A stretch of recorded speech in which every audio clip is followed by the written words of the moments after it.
Olives many times in both the Old and New Testaments.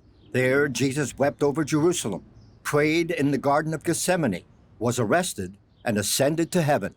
It's the place where Christ will land when he returns to conquer Jerusalem. Where are we? What are we surrounded by? Well, it's easy to understand that geographically because we are looking at the southeast corner of the old city of Jerusalem. Right. I visited Ishai Fleischer and his family who live in Ma'ale Hazatim, here on the slopes of the Mount of Olives. Some call him a settler and say his community is a stumbling block to peace. But he says Jews have been here for thousands of years and he's not going to be bullied out of it. Those are the walls that were rebuilt by Sultan the Magnificent, but those are built upon the ancient city walls of Jerusalem. We see the Temple Mount, where we know the two temples stood, and where Abraham almost sacrificed his son Isaac at the binding.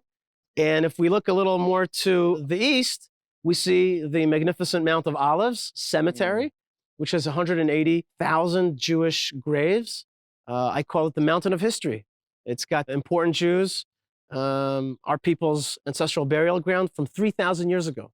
And this ancient piece of Jewish history is located in the eastern part of the city, which many refer to as East Jerusalem.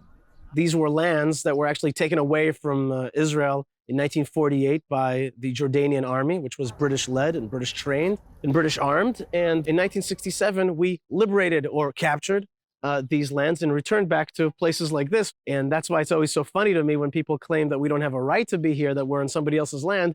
I just point them to this mountain and say, well, look at it. It speaks for itself. You know, this is where our people have been for the last 3,000 years.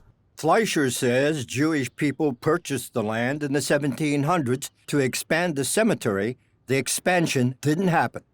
Now, 100 Jewish families live in the secured complex of Ma'ale Hazatim, built on that land. Children play within the compound in the mostly Arab neighborhood.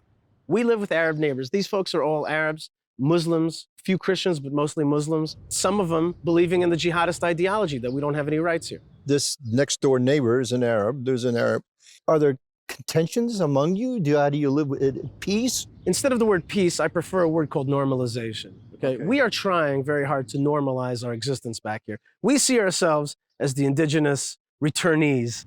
Fleischer says the compound, or those that live there, face weekly attacks, yet they hold on.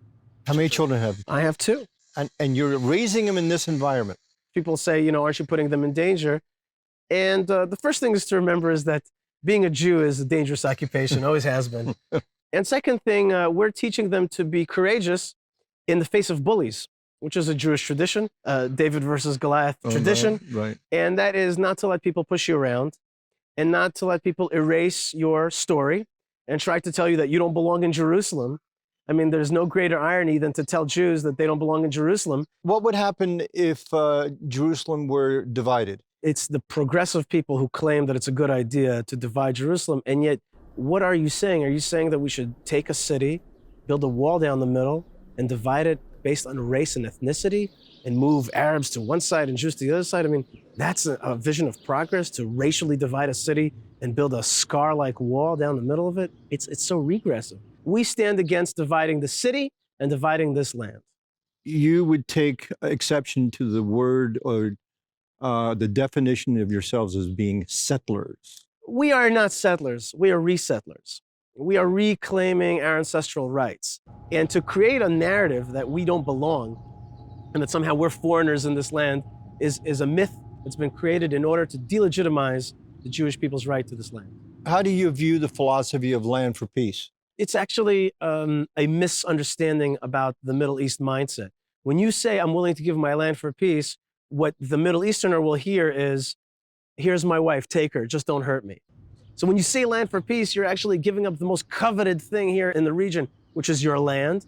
And it just shows you to be a completely spineless, jelly-like creature, which with time will be destroyed. Every place that we leave and that we abandon and that we shrink away from becomes our cancer. If it's South Lebanon, it becomes the home of Hezbollah. If it's Gaza, it becomes the home of ceaseless Hamas wars.